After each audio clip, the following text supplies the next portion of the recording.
अस्सलाम वालेकुम। मेरा नाम है एहसन और आप देख रहे हैं मेरा YouTube channel horror stories by Ehsan. तो क्या हाल चाल है आप सबका। उम्मीद करता हूँ आप सब खैरियत से होंगे, जहाँ भी होंगे खुश होंगे। जिन्होंने मेरे चैनल को अभी तक सब्सक्राइब नहीं किया वो जल्दी से चैनल को सब्सक्राइब कर लें ताकि मेरे आने वाली वीडियो आप तक सबसे पहले पहुँच सके। जैसा कि मैं आप लोगों को पहले भी बता चुका हूँ कि मेरा चैनल कुछ मसलों की वजह से बंद था। अब मैं अपने चैनल पर रेगुलर हो चुका हूँ, तो आप लोग भी अपना प्यार मुझे पहले की तरह दिखाएं। और जो मेरे चैनल पे अपनी स्टोरी शेयर करना चाहते हैं वो स्क्रीन पे दिए गए व्हाट्सएप नंबर पर आप मुझे अपनी स्टोरी भेज सकते हैं। आपकी मर्जी है, आप अगर चाहें तो व्हाट्सएप पे वॉइस नोट में भी भेज सकते हैं या ईमेल एड्रेस पे आप ईमेल भी कर सकते हैं। आज हमारे पास एक स्टोरी है जो हमें इकराम मुल्ला ने इस्लामाबाद से भेजी है। स्टोरी बहुत हॉन्टेड है। अगर आप लोगों को डर लगता है तो आप ये स्टोरी अकेले मत सुनिए या फिर आप लाइट जला के ये स्टोरी सुने। और जो लोग ये स्टोरी सुनने की हिम्मत रखते हैं उनसे गुजारिश है कि आप लोग लाइट्स ऑफ कर लें और अपने कान में हैंड फ्री लगा के स्टोरी को फुल एंजॉय करके सुने, क्योंकि ये स्टोरी शायद आपको इमेजिनेशन की दुनिया में ले जाएगी। बढ़ते हैं अपनी आज की स्टोरी की तरफ। अस्सलाम वालेकुम। मेरा नाम इकराम मुल्ला है। मैं वैसे तो पेशावर का रिहायशी हूँ, लेकिन मैं कुछ अर्सा पहले इस्लामाबाद शिफ्ट हुआ हूँ। मैं एक सरकारी महकमे में काम करता हूँ। मैं आपको अपना महकमा या अपना प्रोफेशन तो नहीं बता सकता, लेकिन ये कहानी मेरी और मेरी वाइफ की है। हम लोगों को इस्लामाबाद में शिफ्ट होना था क्योंकि मेरा तबादला हो चुका था, जिसकी वजह से हमें एक पुराना क्वार्टर दिया गया था। ये क्वार्टर इस्लामाबाद फैसल मस्जिद के बहुत करीब था। आप समझ लें कि आसपास सिर्फ मारगला के पहाड़ हैं। और मेरा ये तबादला नवंबर 2015 में हुआ था। नवंबर में इस्लामाबाद में काफ़ी सर्दी होती है और वक्त से पहले भी अंधेरा हो जाता है। पहले मैं अकेला आया था उस क्वार्टर को देखने के लिए। शिफ्ट होने से पहले जब मैं उस क्वार्टर को देखने अकेला आया था तब तो मुझे वो बिल्कुल नॉर्मल लगा था। मुझे बिल्कुल यकीन नहीं था कि यहाँ पे कभी कोई ऐसा भी वाक़या हो सकता है जिसकी वजह से मुझे और मेरी वाइफ को बहुत मुश्किलात का सामना करना पड़ सकता है। जहाँ मेरा तबादला हुआ था वहाँ से एक ऑफ़िस बॉय या आप कह लें कि उनका मुंशी आया था, जिसने मुझे वो घर दिखाया था, वो क्वार्टर सारा दिखाया था। मैं उस जगह को देखकर उनको कहता हूँ ठीक है, ये रहने के काबिल है, और मैं चला जाता हूँ वापस पेशावर। अगले हफ्ते मैंने और मेरी वाइफ ने आना था। जब मैं और मेरी वाइफ वहाँ पहुँचे तो उस घर की हालत बहुत ख़राब थी। जैसा कि उसने कहा था कि हम सफाई करवा देंगे, उसने सफाई नहीं करवाई थी ठीक से। मैंने और मेरी वाइफ ने वहाँ पे सफाई शुरू कर दी। आप यकीन करें, हमें उस घर के कुछ कोनों में से, कुछ अलमारियों में से और कुछ ऐसी ऐसी जगहों में से हड्डियाँ मिली जो कि काफ़ी पुरानी हड्डियाँ थी और साफ़ नज़र आ रहा था जैसे कोई जानवर यहाँ आया और उसने खाई हों। अल्लाह जाने वो हड्डियाँ क्या थी, किसने खाई और किसने फेंकी या किस चीज़ की हड्डियाँ थी। उस वक्त तो हमने ख़ासा ध्यान नहीं दिया, लेकिन जब हम लोगों ने वहाँ से सफाई कर ली तो हमें हमारे रूम्स में चमगादड़ों के घोंसले तक मिले।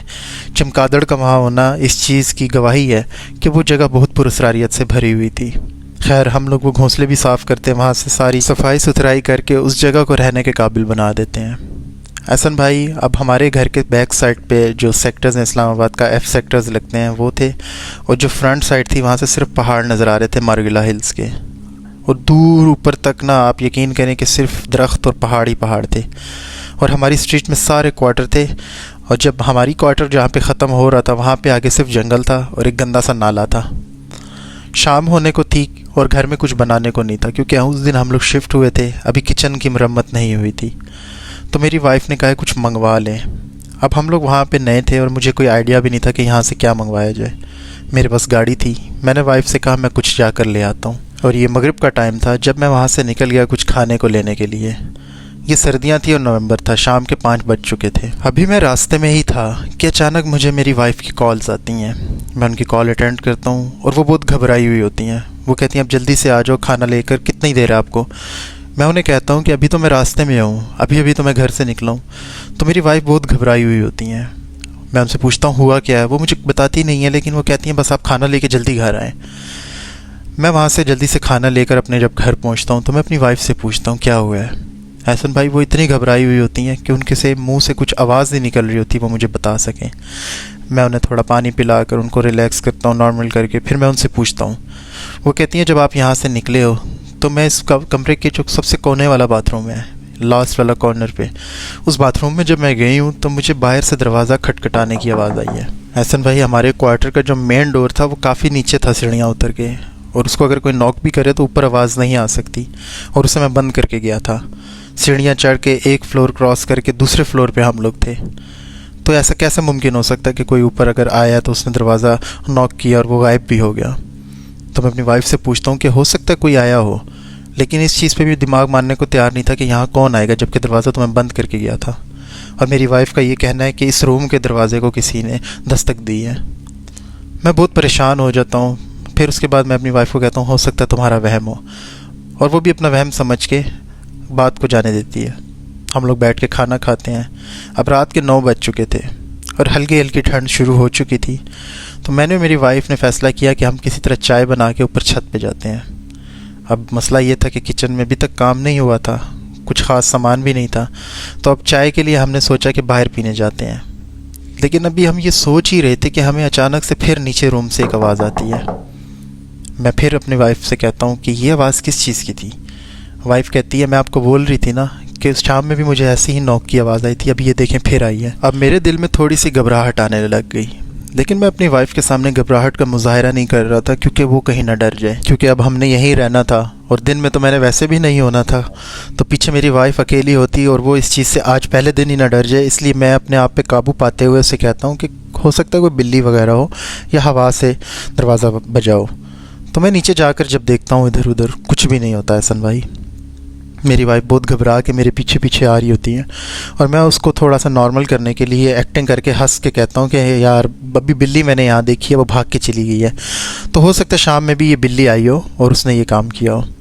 और मेरी वाइफ भी थोड़ा रिलैक्स हो जाती है। अब मैं उसे कहता हूँ चलो हम लोग चाय पीने चलते हैं। फिर हम लोग वहाँ से निकलते हैं, थोड़ी देर के लिए बाहर जाते हैं, चाय पी के वापस आ जाते हैं और रात के तकरीबन 11 बज चुके होते हैं। अब हम लोगों ने अभी अपना सामान सेट तो नहीं किया होता, हम लोग सिर्फ अपने मैट्रेस वगैरह को ही ज़मीन पर बिछाते हैं और सोने की तैयारी करते हैं। एहसन भाई सारे दिन की थकावट के बाद बस थोड़ी सी नींद आती ही है कि अचानक हमें फिर से एक आवाज़ आती है किचन वाली साइड से, और वो आवाज़ बिल्कुल वही थी जो मेरी वाइफ मुझे बता रही थी, दस्तक की। और जब हम लोग छत पे थे तो जो मैंने भी आवाज़ सुनी थी। अब मेरी आँख तो खुल गई, लेकिन मैं चाह रहा था कि मेरी वाइफ सोई रहे और मैं देखूँ उठकर।